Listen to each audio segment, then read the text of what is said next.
शुभम करोतु कल्याणम आरोग्य धन संपदम शत्रुबुद्धि विनाशाय दीप ज्योतिर्नमोस्तुते दीप ज्योतिर्नमोस्तुते।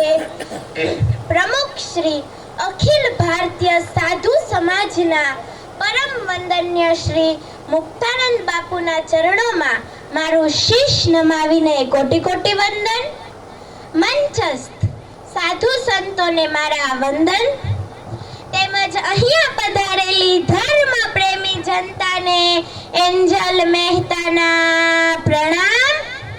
આજે મને કહેવા દો સાહેબ, ટપકેશ્વર મહાદેવના સાનિધ્યમાં આ ફરેડા આશ્રમની પાવન ભૂમિ પણ ધન્યતા અનુભવતી હશે। આજે મુક્તાનંદ બાપુની ઉપસ્થિતિ એ આપણા જીવનનું એક અમૂલ્ય પડ છે ને તેમાં કોઈ શંકાને સ્થાન નથી। મને મુક્તાનંદ બાપુની સમક્ષ બીજી વાર બોલવાની તક મળી ત્યારે હું મારો રાજીપો વ્યક્ત કરું છું। આજે ફરેડા આશ્રમના મહંત શ્રી વિમલાનંદ બાપુને ટપકેશ્વર મહાદેવની કૃપાથી આ જગ્યાને વિકસિત કરવા માટે મુક્તાનંદ બાપુની પ્રેરણાથી નવી રાહ મળી રહી છે।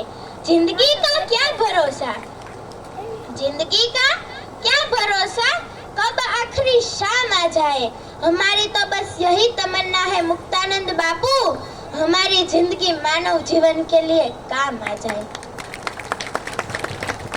मानव जीवन ए परमात्माए आपेली एक अमूल्य भेट छे, त्यारे मुक्तानंद बापुए शिक्षण, आरोग्य अने आध्यात्मिक एक साथे राखीने संस्कारનું જતન કરીને ભારતીય સંસ્કૃતિ ટકાવી રાખવા માટે, માનવ જીવન ઉત્થાન માટે અને વિકસિત રાષ્ટ્રના નિર્માણ માટે એક ક્રાંતિકારી સંત તરીકે પોતાનું વિશિષ્ટ યોગદાન આપી રહ્યા છે અને તેનો અમે બધા ગૌરવ અનુભવીએ છીએ।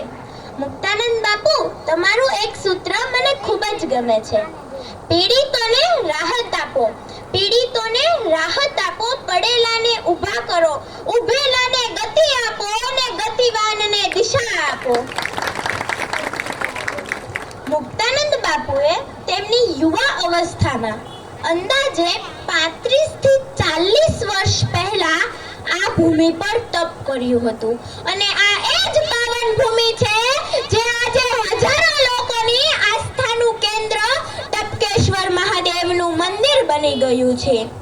અને બીજી અમારા કુટુંબ માટે સૌભાગ્યની વાત એ છે, અમે ગૌરવ અનુભવીએ છીએ કે મુક્તાનંદ બાપુના શિષ્ય એવા વિમલાનંદ બાપુએ આ આશ્રમને લોકોની આસ્થાનું કેન્દ્ર બનાવવા માટે અથાગ પ્રયત્નો કરી રહ્યા છે। આપણી પાસે શું નથી? હું પૂછું છું, આપણી પાસે શું નથી?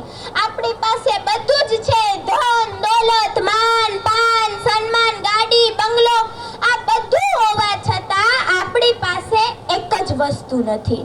કોઈ મને કહેશે એ શું છે? એ વસ્તુ છે મનની શાંતિ।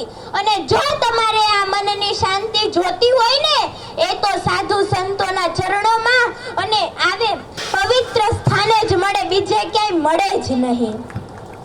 તો હવે હું મારી વાણીને વિરામ આપું છું। બોલો ટપકેશ્વર મહાદેવની, સનાતન ધર્મની। આભાર। વિમલાનંદ બાપુને વિનંતી કરું